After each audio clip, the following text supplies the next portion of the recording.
अस्सलामु अलैकुम वरहमतुल्लाहि वबरकातुहू। मैं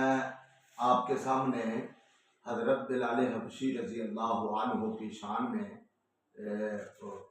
कुछ शेर हैं वो जिक्र करने चला हूँ। हबशों आया ईशान तक ले, हबशों आया ईशान तक ले, डोलिया नहीं ईमान तक ले, काबे ऊपर अजान तक ले,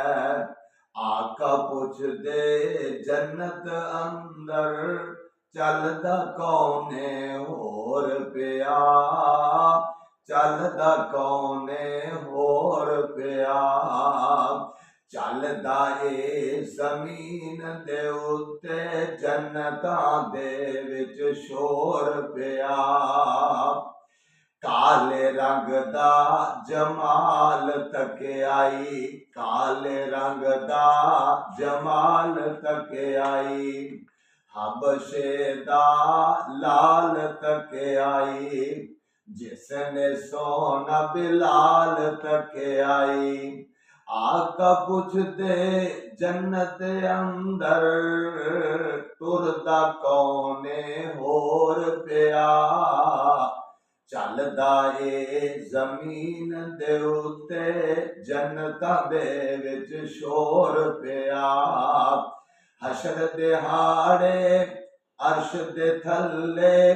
नूरी मिंबर लगे होसन,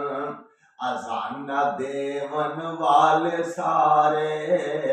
अजाना देवन वाले सारे, मिंबरां दे उत्ते फब्बे होसन,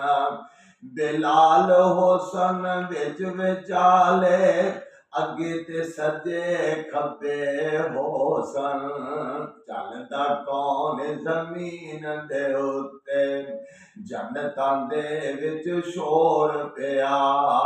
आका पुछ दे जन्नत अंदर, चलदा कौने होर पिया।